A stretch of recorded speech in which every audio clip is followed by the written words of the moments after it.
Hi friends, welcome back to Vijaya Jyothi 2006 channel. ఈనాటి special dilpasand. దిల్పసంద్ని Dilkush అని కూడా అంటారు. ఇది మన దిల్ని కుష్ చేస్తుంది. నిజమేనండి, దాని టేస్ట్తో ఎవరినైనా దిల్కుష్ చేస్తుంది. అలాంటి ఈ దిల్పసంద్ ఈరోజు మనం ఈజీగా క్విక్గా ఇంట్లో ఎలా ప్రిపేర్ చేసుకోవాలో చూద్దాం. ముందుగా దిల్పసంద్ చేసుకోవడానికి ఒక మిక్సింగ్ బౌల్ తీసుకొని దానిలో 1 కప్పు పాలు వేసుకోవాలి. తర్వాత ఒక 1/2 కప్పు ఆయిల్, దానిలో కొంచెం రుచికి సరిపడ్డ ఉప్పు, వీటన్నిటిని బాగా ఈ విధంగా మిక్స్ చేసుకోవాలి. ఈ విధంగా మిక్స్ చేసుకున్న తర్వాత దీనిలో 1 స్పూను బేకింగ్ పౌడర్, ఇప్పుడు దానిలో నెయ్యి బాగా ఈ విధంగా మిక్స్ చేసుకోవాలి. ఇప్పుడు 2 కప్పుల వరకు మైదా తీసుకున్నానండి. కొంచెం కొంచెంగా ఈ మైదాని ఈ విధంగా వేసుకుంటూ కలుపుకోవాలి.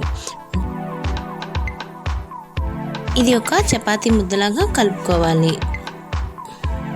ఇలా వీడియోలో చూపిస్తున్నట్టు పైన ఒత్తి కొంచెం కొంచెం పిండిని వేస్తూ కొంచెం కొంచెం కాచి చల్లార్చిన పాలు కానీ నీళ్ళు కానీ వేస్తూ చపాతీ ముద్దలా కలుపుకోవాలి.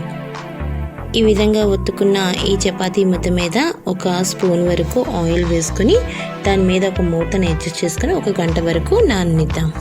ఇప్పుడు స్టఫింగ్ని ప్రిపేర్ చేసుకుందాము. దానికి మరొక మిక్సింగ్ బౌల్ తీసుకొని దానిలో అన్ని డ్రై ఫ్రూట్స్ వేసుకొని బాగా మిక్స్ చేసుకొని స్టఫింగ్ చేసుకుందాం.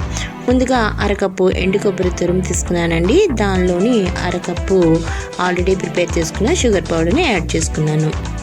ఆల్రెడీ కట్ చేసి పెట్టుకున్న బాదాము ఇంకా జీడిపప్పు, ఇవి 2 స్పూన్ల లెక్క తీసుకున్నానండి. ఇది మన ఇష్టం, ఎంతైనా తీసుకోవచ్చు. ఇంకా దీనిలోని 1 కప్పు వరకు టూటీ ఫ్రూటీ అండి. ఇవి హోమ్ మేడ్ అండి, నేను ఇంట్లోనే ప్రిపేర్ చేశాను. దీని వీడియో లింక్ని డిస్క్రిప్షన్లో పెడతాను, తప్పక చూడండి.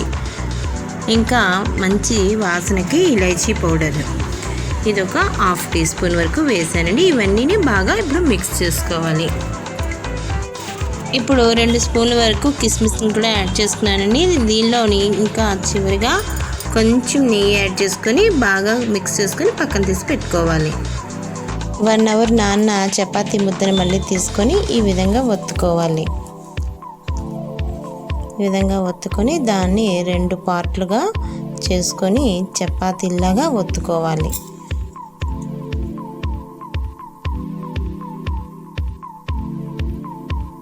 దిల్పసంద్ చేసుకోవడానికి ఇలాంటి ప్లేట్ అనేది కావాలండి.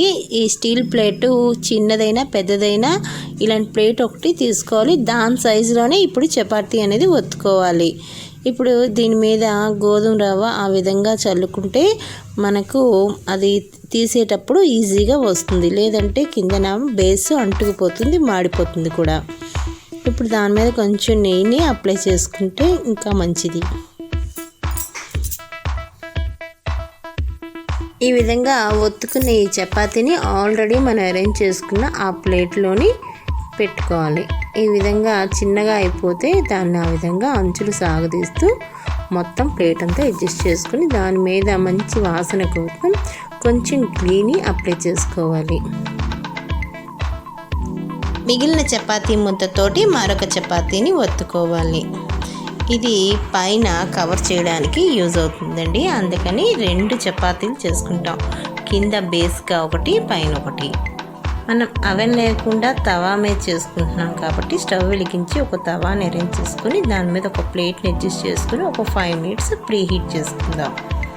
ఇప్పుడు ఈ 2వ చపాతీ కూడా తయారు చేసేసుకున్నాం. దాన్ని ఒక పక్కన పెట్టుకొని ఆల్రెడీ ప్లేట్ మీద మనం అరేంజ్ చేసుకుని చపాతీ మీద మనం ఆల్రెడీ ప్రిపేర్ చేసుకున్న ఈ స్టఫింగ్ మిశ్రమాన్ని వేసుకోవాలి. ఇప్పుడు ఈ స్టఫింగ్ మిశ్రమం మొత్తం చపాతీ అంతా స్ప్రెడ్ చేసుకోవాలి.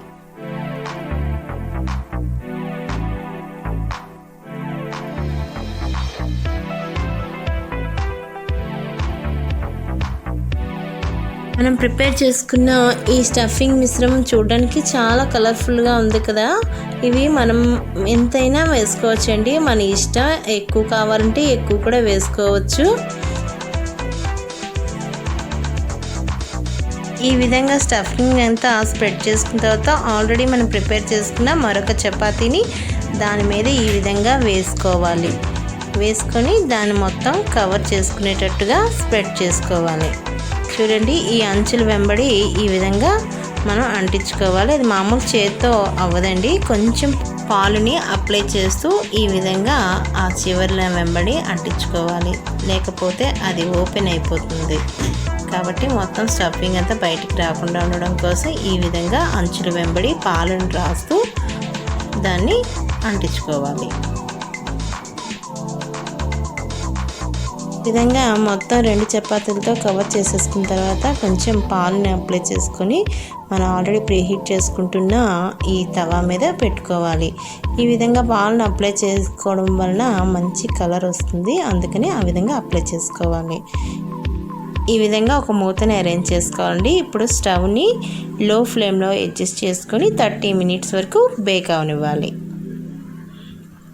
చూడండి, ఈ విధంగా సిమ్లోనే పెట్టుకోవాలి. పెట్టుకొని దీన్ని ఒక 30 మినిట్స్ వరకు బేక్ అవనిద్దాం. 30 మినిట్స్ అయిపోయిన తర్వాత ఆ మూతను ఒకసారి ఓపెన్ చేసుకొని ఈ విధంగా టర్న్ చేసుకోవాలి. వావ్, చాలా కలర్ఫుల్గా బేక్ అయిందండి. ఒక సైడు, ఇంకొక సైడు మరొక 10 మినిట్స్ ఉంటే సరిపోతుంది. అలా లో ఫ్లేమ్ మీదే మరొక 10 మినిట్స్ బేక్ అవనిద్దాం. మరో 10 మినిట్స్ అయిపోయిన తర్వాత స్టవ్ ఆఫ్ చేసుకొని చల్లగా అయిన తర్వాత ఈ విధంగా పీసెస్ కట్ చేసుకొని సర్వ్ చేసుకోవచ్చు.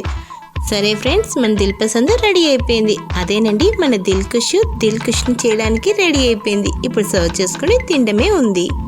బేకరీ స్టైల్లోని వితౌట్ అవెన్తోని ఈజీగా ఇంకా క్విక్గా ప్రిపేర్ చేసుకునే రెసిపీ అండి. ఇది మీరు కూడా ట్రై చేసి అది ఎలా వచ్చిందో నాకు కామెంట్లో పెట్టండి. ఈ వీడియో కనుక మీకు నచ్చినట్లయితే లైక్ చేయండి, షేర్ చేయండి, ఇంకా కామెంట్ చేయండి. ఇలాంటి మరిన్ని వీడియోస్ కోసం మా ఛానల్ తప్పక సబ్స్క్రైబ్ చేసుకోండి. Thank you for watching.